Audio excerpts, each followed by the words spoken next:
The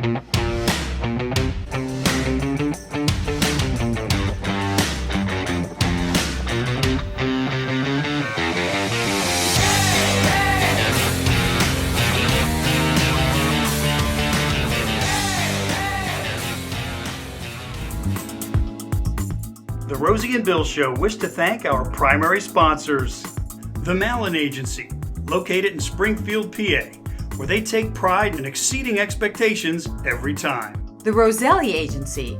Brian and his team of insurance professionals have been serving the needs of Chester County for more than 2 decades. Anthony DeCecco and our friends at Tennis Addiction are ready to serve all your tennis needs at their beautiful facility in Exton, PA. They don't check kids under 12. They don't check older people over 75, but they check me every time I'm flying. Flew into New York yesterday. I'm coming from Atlanta. There's a kid in the line. He was Indian, Arab, Jungle Book. I couldn't tell what he was. And he's wearing these shoes that the kids are wearing that are blinking, but I'm the only one that noticed that the shoes are counting down. Hi, everyone. Welcome to the Rosie and Bill Show. Our guest this week had a dream of becoming a comedian. And luckily for us, he brought that dream to fruition. Please welcome to the Rosie and Bill Show an understated, relatable, and hilarious comic, Drew Thomas. Hi, Drew. Thanks for coming on the show today. Thanks for having me. That was a wonderful introduction. I like that. Why, thank you. Well, when you have someone like you on, Drew, we want to make sure we do right by you, and my partner definitely did, and we've been looking forward to this for a while. And Drew, what we'd like to do is kind of start at the beginning, or at least kind of roll the clock back, turn the clock back just a little bit. When you were 9 years old, your family moved from Kingston, Jamaica to the Bronx, New York, and I'm wondering, what was that transition like, and what are some of your early memories from living in the Bronx? Ooh, that was tough. I mean, first when I came, you have kids making fun of you for how you talk. You know, you have a accent from another country. Some people didn't even know that Jamaica spoke English. So I had people asking me, oh, when do you learn English so fast? When did you learn English? And I'm like, from the beginning, we were colonized by the British. But it was a strange time because I was coming from private school to New York public school, you know, so New York school system is different. You know, you're getting ribbed for your clothes, you're getting ribbed for the way you talk, the neighborhood that you live in. So that was a tough transition. It takes a while when you come from another country to acclimate yourself. You're learning a new culture, you're learning new slang words, you're learning, you know, the way different kids interact, you know, so it's a big change. Yeah, I imagine that was quite a bit of a culture shock for you. Very, very. When you were young, when did this dream of doing comedy come up for you? Listening to Eddie Murphy. So around the 6th grade, I had a good friend of mine, Kyle Taylor, and we used to go to his house after school, and his stepdad had one of Eddie Murphy's albums, and we used to listen to it all the time, and I just laughed so much, man, and I just kept saying to myself, man, I want to do this for a living. You can make people laugh for a living. I want to do that for a living. So the seed was planted from Eddie Murphy that I could do this for a living. And did your family think you were funny, or did you think you were funny at that point? I didn't really know if I was funny, but my friends would tell me that I was funny, and I used to make my brother and sister laugh. I'm the oldest of 3. We're all 3 years apart. But you know, in a Caribbean house, entertainment isn't encouraged. So it's not like my parents were going to take me to a comedy club or take me to comedy shows. They're like, okay, you're funny, but you could be funny at being a nurse or a math teacher. That's a common theme with a lot of people that we've had on, Drew, that, you know, took the path that you took is not exactly one that generally goes over well with your parents, especially when you're younger. No. Not at all. You got to keep it a secret. It's true. Otherwise, someone's going to dash your dreams. Exactly. And you can't let them, because they're only, you know, really looking out for you, and they're only basing it on what they know. No, they didn't come from a time where you just chose entertainment. So they're like, that sounds lofty to that generation, you know. So maybe you should go to school and get a good job so you can take care of yourself. They don't see it at, oh, you're about to tell jokes and eat. Yeah, and it's something where I think one of the earliest signs I think that you must have been pretty good at it was sometimes your siblings can be the toughest people to impress. So if you had your brother and sister laughing, you must have been doing something right even early Right, on. that was my first audience. My mother Yeah. will admit to that. Like, yeah, you always kept your brother and sister laughing. So that was my first audience of two. So I've performed in front of crowds from 2 to 3,300. So Drew, if we fast forward a little bit, at one point you're in Atlanta selling cars. So I got a couple questions about that. First off, did having a sense of humor help you in selling cars?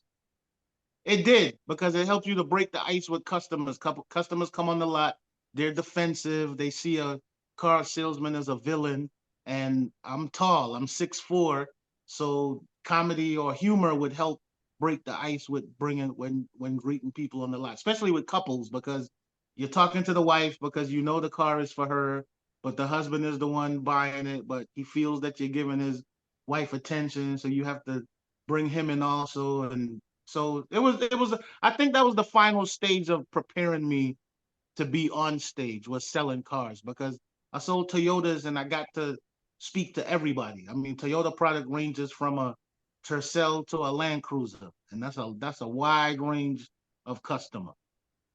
It is. I used to do the auto shows for Toyota, and they Oh had, wow, I might have yeah. seen you at an auto show. Well, it was a while ago, but I enjoyed it. I got a Toyota after that because I really thought their product was really good. But I'm curious, having been a woman buying a car, I feel like sometimes they don't take you as seriously as they take the man, because you actually just said he's the one buying the car. That is correct. Usually in a couple situation, but you would have single women who would come, school teachers, nurses, other professions. And that is true. The car industry would think they don't know anything, or especially in the service industry. When women come in for service, traditionally they pay more because they'll just tell them, oh, you need rotors and pads and new tires. And she only needed an oil change, but it's gonna do it. Yeah. But that is true. And Drew, I can vouch for what you just said, because in one of my prior positions, I spent about 5 years working in various dealerships in multiple states, and that's where they made their money, was in that service area. And they bring out that dirty air filter that's not even from your car, Right. and all of a sudden your oil change becomes $2,000 in repairs. Exactly. Be right. Only It's you only got terrible. a oil change light came on, and now you're in here $1,300 later with a new flux capacitor. Yeah. Yeah. Everybody needs one of those. Well, Drew, in 2006, you were voted Comedian of the Year in Atlanta, correct? Yes. And then after that, you were touring like in 40 different states across the country. Can you share any fun or crazy stories that happened during that time?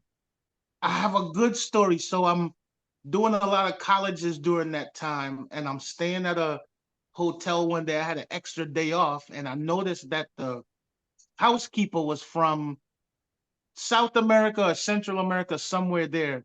And I just mentioned to her, I said, hey, I've been on the road for a couple of days and I keep having fast food and I haven't had a good meal. And she was like, oh, I'm from Dominican Republic. And I said, oh, that's close to Jamaica. The food is similar. You make rice and beans and chicken and plantains. And she goes, yeah. And she goes, when do you leave? I go, oh, I'm here one more day.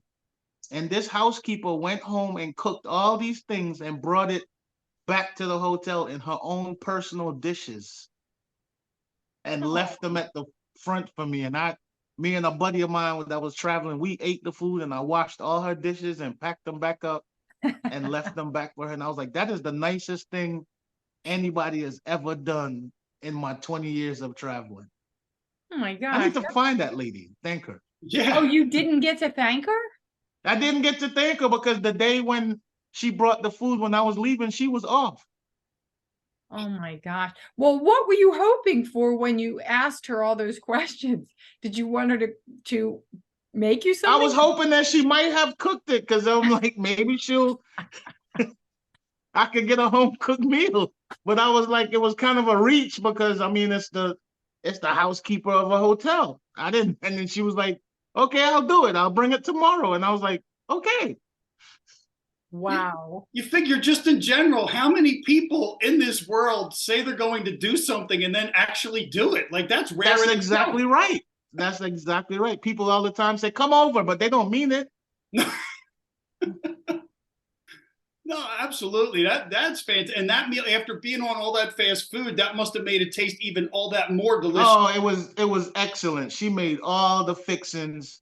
And I came back in and the girl at the front desk said, the lady left, are you Drew Thomas? I said, yeah. She said, the lady left some food for you. It was about 4 dishes she brought from her house. Oh, God with bless covers her. and everything. Wow. That's amazing. Sweet. Yeah. Now, Drew, at another time in your career, you spent a couple of years touring with Rodney Carrington. What was that like? That was awesome. Now I was a rock star for about 3.5 years. We only played arenas and casinos and theaters, and I flew all over the country. It was some great times. We were in Longview, Texas one time, and I had a great show. And this guy comes over. People are so genuine in the South. He comes over to the merch table and he goes, "Man, I want to get that Colored Fellas CD." And I was like, "This colored fella right here?" And he was like, "Were you the one that was just on stage?" I said, "Yeah." He said, "Man, you funny. Let me get one of your CDs." I said, "Okay." And I signed it to the colored fella. Drew Thomas and gave it to him. Boy, it's good that you do have a sense of humor and that You you have let to. that roll off of you like that. You have to. You'll be angry. You'll spend too much time being angry and not living. Right. And Amen to because that. people they're well-meaning. They have good hearts. Right. They realize that that's something that maybe they shouldn't say. It's Longview, Texas, though. Right. He was sincere because he wanted to take me home with him. So Right. you gotta sometimes understand if it's not coming from a place of malice or hate, Sure. that you don't have to match it with that. He thought that colored fella was funny and he wanted that colored fella CD. So I sold it to him.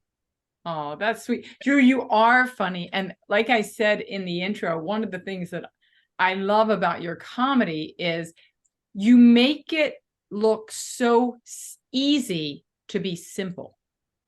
Your persona is very understated. You're not all over the place. You're not commenting on the punchlines or whatever. Like it's just you're so natural. Was that something that just came to you naturally, or did you have to work on, hey, I think I'll do this persona? No, I never thought about it. As a matter of fact, when I started, I had no idea what my style would be like. I started thinking about, because I was watching Chris Rock and Sinbad and Chappelle, Eddie Murphy a lot. So I was like, well, how do you develop your style? How do you know what you sound like when you're on stage? But I think what's key for me was I knew I had to be true to myself. So staying to myself, the style just came naturally because that's how I speak. It's very close to my natural speaking cadence. Well, it definitely comes across for sure. And one more question, kind of along those lines. You've toured and opened for great musical artists, Shaka Khan, Boys to Men, just to name a couple. And I'm wondering, is there a big difference in opening for a musical act as opposed to for another comedian? Not really, because the audiences overlap in terms of likes, like the same type of audience that enjoy that type of music or jazz or blues are usually the same type of audience that enjoys comedy. Naturally people like to laugh. Now the stretch is when you start to do like hip hop and comedy, where you got the music doesn't lend to then being calm down and listening to jokes. Now you want to throw cars around and tear up couches. Well, one thing I have to go back to one thing real quick, Drew, and that's when again, to you, just you being yourself, your delivery is just kind of you being you. And Rosie had mentioned before, everything you do is very relatable and you make it look so simple. But the other thing that really fascinates me with your comedy is that you can turn on a dime with your punchlines. And sometimes you could just get smacked between the eyes and didn't even see it coming. And all of a sudden it's like right there, but yet so real and so matter of fact. So I'm wondering, are these real life experiences, or how much of what you write is actually based on things you've experienced in your life? 98% of it. I mean, you throw a little sugar in on a joke to make it a joke, but most of those stories have happened. I've lived it, I've experienced it, or they're observations from people that I know closely or close to me. So when something strikes me like a point needs to be made, it's easy to write the joke because it just lends itself, the real experience. Do you ever bounce your material off of anyone before you add it into a show? Sometimes, but in a loose way. You might throw a point in a conversation, like, what do you think about this? And to see where the reaction might be, but you already know where the joke is. So the best way is to just try it on stage. I find it That's the only way you interesting. can know, to get the reaction from the natural audience. You say you already know where the joke is. Well, not everybody does. I mean, would you agree that that's kind of just an innate sensibility that you have, or is it something that you had to kind of hone? No, I would say that, because even then, I think back to high school and college with joking with friends. That's the way that I would, even when we joked amongst each other, mine would be come from the side, or they didn't see it, or catch them off guard. So I think early on that was already developed, that was your style, a jab style. I kind of look at it like boxing. So it's like jabs. Right. I think that's a great analogy of your humor. Jabs with hooks. Kind of that's what I was alluding to earlier. You just said it a lot better. Yeah, just jabs with hooks. Yeah. How long does it take you, Drew, say, to get a half hour or an hour's worth of material? I've heard from other comedians, they could be inspired and it could come really easily. And sometimes it takes them years to really build that. The first one take years. The first half hour take years, because your first 10, 15 minutes, after about 2-3 years, you've totally dropped that. But you're starting to find your voice and develop your style. So now you're writing and you're performing this 20, 30 minutes, but you're adding to it all the time. So sometimes you only get to do 20 minutes. So how do I do an old 10 and add a new 10, but this 10 doesn't fit this 10. So you have to work. So sometimes the first hour for a comedian, their first special, is usually the best one, because they've been doing that set for 15, 20, 25 years before it became a comedy special. So now after that becomes a special, now you're putting out a special every year or two. You didn't put the same time into that second, third special as you did into that first one. That first one was your baby. That makes perfect sense, because that's true. It does happen. It's hard to live up to that first special sometimes. Right, because the first one that's been nurtured and trimmed and fine-tuned, and you've done it in bar, restaurant, comedy club, wedding, college, every situation possible. Now you're noticed, they go, oh, it's time for a special. Yes, you shoot the special, that whole set is done. Now everywhere you go to perform it, the people have seen it in the special. It's been streamed. They're singing along with you like it's a jukebox. And now it's time for the new special, but you only spent a year writing this new special. How good can it be? And I think you're also going to have people that maybe come out and see you, and they're going to want to see or hear some of your greatest hits, if you will. And it's like that too. So it's tough to walk the line, because now you're like, oh, well, this audience never seen me before. So do I do the old set? And then you're doing the new set, the stuff you like. And then people are like, you didn't do the joke I paid to see. It's hard to please everyone sometimes, I guess, but you cannot please everybody. I've come to that conclusion. You cannot please everybody. well, there's one thing, Drew, I will say, and this really jumped out at Rosie and I, and that's just how hard you work, how many different things you're involved in. And one of those things is you spend time mentoring and coaching younger comics. And you've just shared like some things that you've learned, and obviously you're sharing it with them. So what inspires you to help those other people in the way that you do?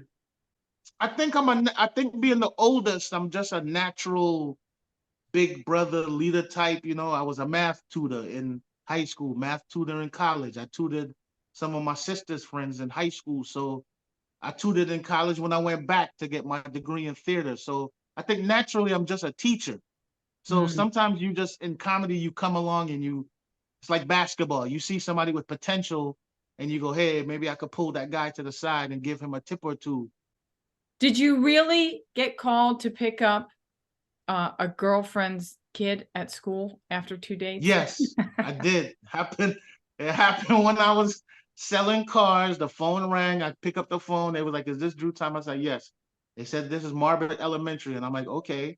And because we weren't seeing each other that long at the time. But I knew that that's where her daughter went to school. I changed it from daughter to son. I said, yes. She said, this lady on the school said, well, I need you to come pick up Jasmine. She had an asthma attack and we can't get in touch with her mother. And I was like, well, how you get my information? So I went and picked the daughter up, took her home. She was a latchkey kid, had her own key.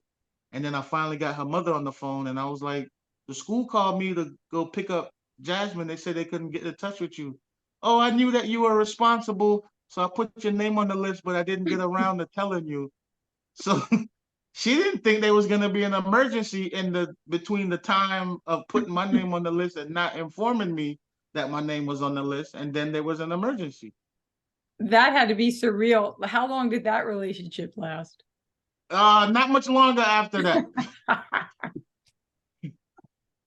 But that really happened. And I'm like, so I saw that as a joke immediately because I'm like, you can't do that. You can't put people's name on it. That means you think of it in a bad situation. Let's go dark.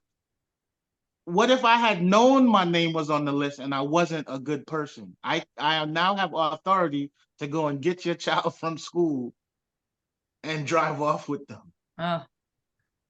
Yeah, especially these days. My God, that is. Yeah, so I don't understand it. That's something for single mothers to think about. You can't just put people's name on the list to go get your kids from school. Yeah, and you know, Drew, I want to thank you because I think one of the other things you do in your comedy is you really provide like, you know, public service announcements. You know, you just did there. And, right. It's social commentary on things that's really going on. Yeah, and even what, you know, I learned about, you know, when you date certain types of girls, they might take your leftovers. So if all your food is accounted for, you got to be careful. you got. That's something I learned. I learned that one the hard way. That was spaghetti. That really happened. So my buddy, in trying to cheer me up, he says, I know what you need. You need a chubby girl. You never dated a chubby girl. Chubby girls are fun. So I went and found a chubby girl, but nobody told me chubby girls eat your leftovers.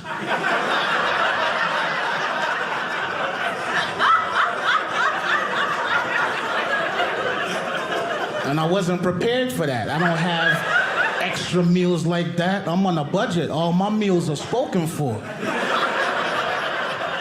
She would call me in the middle of the day and be like, I left this morning quietly. I didn't want to make no noise and wake you. And I'm like, yeah, but you took my lunch.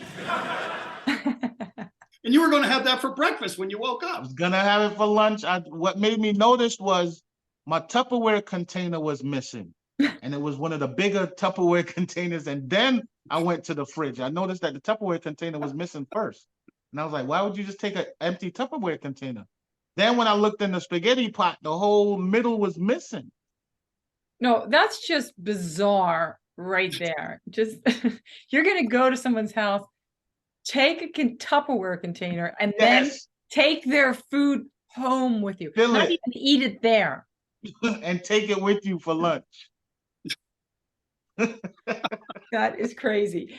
Drew, What does the future look like for you? What are your hopes for the future? My hopes are to possibly write on a sitcom or be in a sitcom of my own, but you could only perform so many places. I could only go to so many cities, and so many people can be at that show at that night. But I think my comedy's ready to reach more people, higher levels. So whether that's through writing TV shows or going international, but there's a lot of jokes still left in this big head. Well, I think that's a perfect avenue for you to explore, because I agree with you. I think you are ready, and I think that television could use a good comedy. I think so too. I think there's been a lull for a while, and we've had some good shows, but it's time to bring that old laughter back, that old good gut laughter that we used to when we used to watch sitcoms in the 80s. No, that's a great point. Where you had great lineups on Thursday nights, Friday nights, Saturday night. Yeah. Every night you had, and you make a great point too. And I think this is maybe now more than ever, we need laughter, we need joy, and we want to thank you for doing your part and spreading it. And we agree, it's time to spread it wider and broader across the country and around the world, because people could use it. Yeah, we do. We just need healing. I just think a lot of some people are angry, and people don't even know what they're angry about. And we're angry against this group and this group. And what are you really angry about? What did that person do to you that you're so angry? It's not even like, oh, I don't like Bill. No, you're talking, I want to beat Bill in the head until I see white meat. Why? Where does this hate come from? Right. And comedy is unifying. It can be. Comedy is unifying. Comedy, people come to and I say it sometimes on stage, people come to a comedy show that outside of that comedy show would never speak to each other. But they just sat in this room together for an hour and a half and laughed at the same things. Right. So that shows you that people are more alike than we think. But you leave the comedy show and go right back to hating each group. Well, hopefully that evolves. Yeah. Only time. It might not be in our lifetime, but maybe a couple more generations, it could start to happen. Right. Well, you're definitely helping to accelerate it with what you're doing. That's for sure. I'm trying to do my part. Well, Drew, thank you so much. We love talking to you. You are just so talented, so funny. And folks, we hope you've enjoyed the show. And you'll have to come back and see us again sometime, Drew. I will. Thank you guys for this platform, and thank you guys for having me. Our pleasure. And folks, thank you once again for tuning in, and we'll see you next week. But I'm scared. I'm not afraid to admit it. Marriage is a major decision. How many times in your life do you want to lose half your stuff?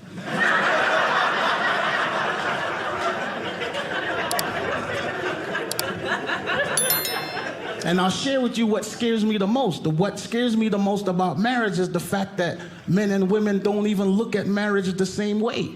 When women talk about marriage, it's a happy occasion. I'm getting married, I got my ring, I got my colors picked out, I got 4 of my fat friends to stand next to me. It's gonna be a beautiful day. No, their dress is ugly, mine is pretty. But it's not the same for the men. When men talk about marriage with our friends, it sounds like something you get diagnosed with. Did you hear what happened to Charles? No, what? He's getting married. No! I just seen him last week. When did he find out? She told him yesterday at dinner. Is there anything that we could do for him? No, the invitations already went out. There's nothing we can do.